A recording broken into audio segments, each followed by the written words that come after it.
म्हणजे 2020चा विश्वचषक भारतानं जिंकला। बार्बाडोसच्या त्या केन्सिंग्टन ओव्हलवर भारतानं दक्षिण आफ्रिकेला हरवलं आणि तोच सुवर्णक्षण साजरा करण्यासाठी आज रोहित शर्माच्या भारतीय संघाची विजय मिरवणूक निघाली आहे मुंबईच्या मरीन ड्राईव्हवर। आणि मला असं वाटतं आता तिकडे प्लेयर्सच्या नावाने देखील जयघोष होतोय, कारण आता रोहित शर्मा असतील किंवा अन्य खेळाडू असतील त्यांच्या नावाने हा जयघोष होताना आपल्याला दिसतोय। आणि इकडे देखील कडेकोट बंदोबस्त आहे, मला वाटतं स्टेडियम परिसर असावा हा कदाचित, तर तिकडे देखील पोलिसांची मोठ्या प्रमाणात कुमक जी आहे ती तैनात आहे। आणि ही मरीन ड्राईव्ह परिसरातली दृश्य जेव्हा हा विजयरथ येत होता तिकडे स्टेडियम परिसरामध्ये,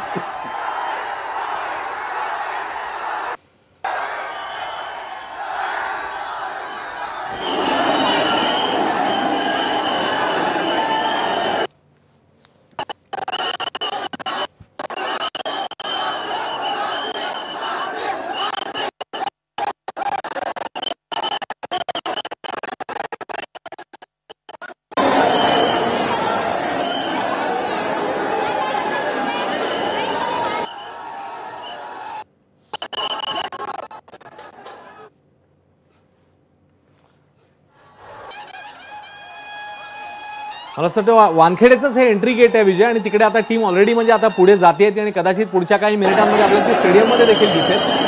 तर ही टीम आता वानखेडे आणि परिसरात दाखल झालेली आहे आणि पुढच्या काही मिनिटांमध्ये मुख्य गौरव सोहळा ज्याची आता सगळेच जण वाट बघतायत तो कदाचित सुरू होईल।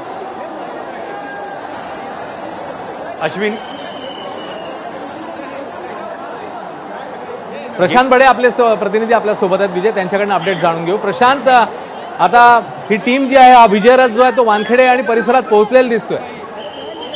अश्विन, सुमारे 1 ते 1.5 तास आपण बघितलं या जनसमुदायाच्या अगदी मध्यातून ही जो काही हा रथ आहे विजयाचा तो पुढे हाकणं किती कठीण झालेलं होतं। प्रचंड जल्लोष मुंबईकरांचा आणि आता तितकाच मोठा जल्लोष जो आहे तो वानखेडेच्या आतमध्ये या सगळ्या विश्वविजेत्या टीमला पाहायला मिळणार आहे। आणि आपण जर बघितलं तर आता टीम जी आहे ती वानखेडेमध्ये दाखल होते आहे आणि वानखेडेमधलं जर वातावरण बघितलं तर तिथे देखील प्रचंड गर्दी आहे। पूर्णपणे सगळे गेट जे आहेत ते बाहेरून येणाऱ्यांसाठी बंद केले आहेत, कारण आतमध्ये पाय ठेवायला देखील जागा नाही अशी स्थिती आहे। जी रस्त्यांवर स्थिती आहे तीच वानखेडेमधली देखील स्थिती आहे।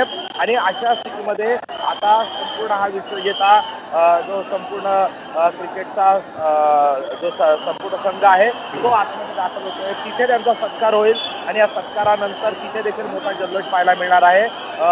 गेल्या दीड ते 2 तासापासून आपण बघितलं तर NCPA ते अगदी काही मिनिटांचा असलेला हा रस्ता, मात्र इतकी प्रचंड गर्दी या संपूर्ण मार्गावर आपल्याला पाहायला मिळेल। इतका प्रचंड मुंबईकरांचा प्रतिसाद आणि मुंबईकरांनी दिलेला जो या इंडियाच्या टीमला कॉंग्रॅच्युलेशन करण्यासाठी, त्यांचं अभिनंदन करण्यासाठी दिलेला प्रतिसाद आहे तो पाहून अक्षरशः टीम भारावलेली होती। आपण बघितलं तर प्रत्येक जो संघातला खेळाडू आहे तो त्या विजय रथावरून सेल्फी काढत होता, मुंबईकरांबरोबर सेल्फी घेत होता, फोटो घेत होता। प्रशांत, तुला थोडंसं थांबवतो मी। निलेश बुधावले आपल्याकडे आहे, आपल्या सोबत आहे दूरध्वनीवरून, त्याच्याकडे काहीतरी लेटेस्ट अपडेट आहे। निलेश, तर संपूर्ण टीम अश्विन आता वानखेडे स्टेडियम मध्ये पोहोचलेली आहे। एक जल्लोषात